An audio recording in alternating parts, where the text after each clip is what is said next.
Chapter 7. Ang baha. Sinabi ni Yahweh kay Noe, "Pumasok kayong mag-anak sa barko. Sa lahat ng tao ay ikaw lamang ang nakita kong namumuhay ng matuwid. Magdala ka ng 7 pares sa bawat hayop na malinis, at 1 pares naman sa di malinis. 7 pares din sa bawat uri ng ibon ang iyong dadalhin.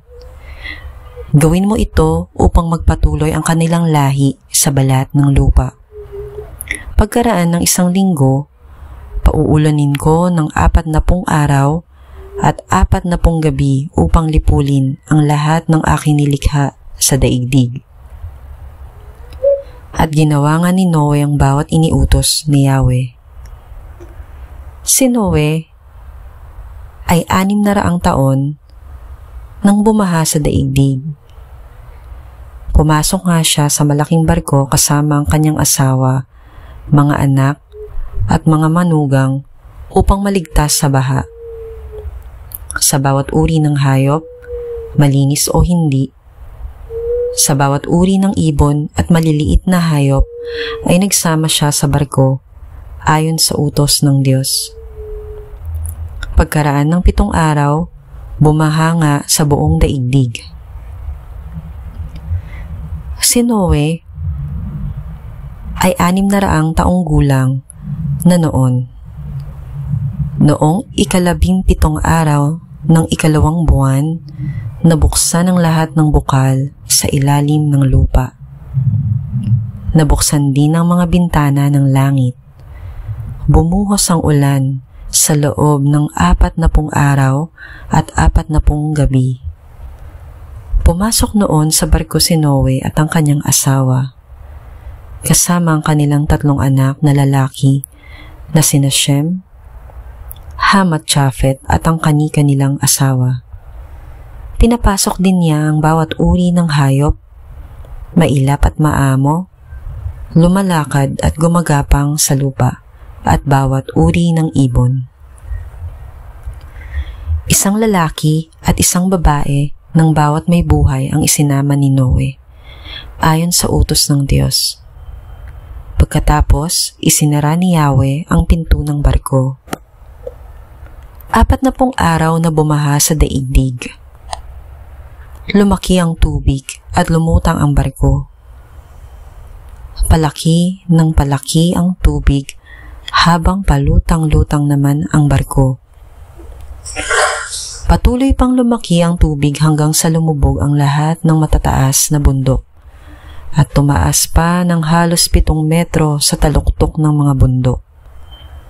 Namatay ang bawat may buhay sa lupa, mga ibon, maaamo at maiilap na mga hayop, lahat ng gumagapang sa lupa at lahat ng tao. Ang lahat ng may hininga sa ibabaw ng lupa ay namatay. Ang mga tao at mga hayop sa daigdig ay nilipol ng Diyos, maliban kay Noe at sa kanyang mga kasama sa barko. Nagsimulang bumaba ang tubig pagkatapos ng 150 araw.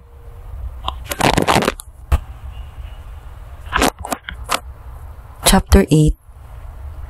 Wala ng baha. Hindi nawaglit sa isipan ng Diyos si Noe at ang lahat ng hayop na kasama niya sa malaking barko.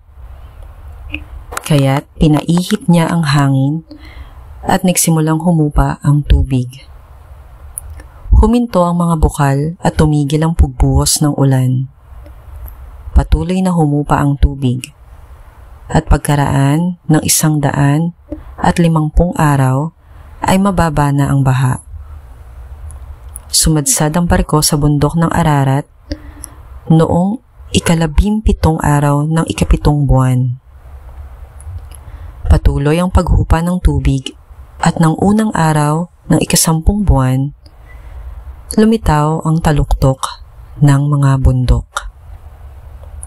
Pagkalipas ng 40 araw, binuksan ni Noe ang bintana ng barko na kanyang ginawa.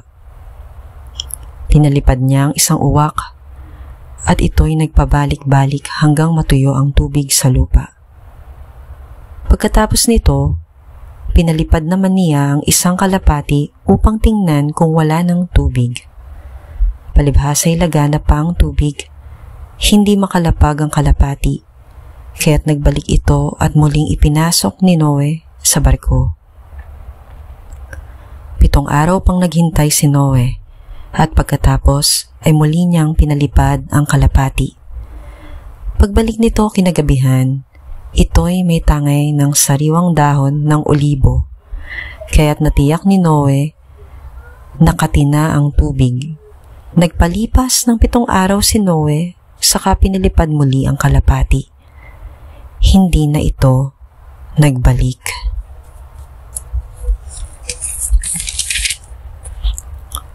Noon ay 601 taong gulang na si Noe. Nang unang araw ng unang buwan, inalis ni Noe ang takip ng barko at nakita niyang natutuyo na ang lupa. Nang 27 araw ng 2 buwan, tuyong-tuyo na ang lupa.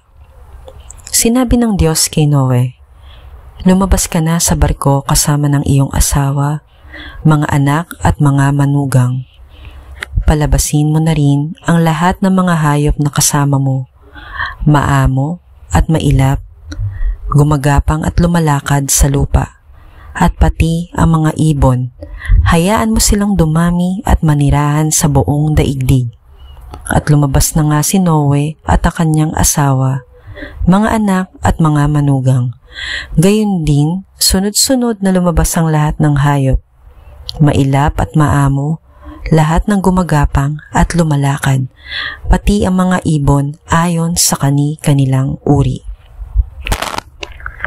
Naghandog si Noe. Si Noe ay nagtayo ng altar para kay Yahweh. Kumuha siya ng isa sa bawat malinis na hayop at ibon at sinunog bilang handog.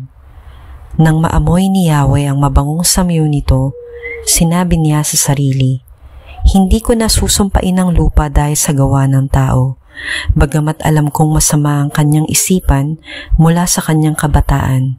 Hindi ko nalilipuling muli ang anumang may buhay kagaya ng ginawa ko ngayon. Hanggang nariritot buo ang daigdig, tagtanim, tag-ani, palaging sasapit, tag-araw, tag-ulan, tag-init, taglamig. Ang araw at gabi hindi mapapatid."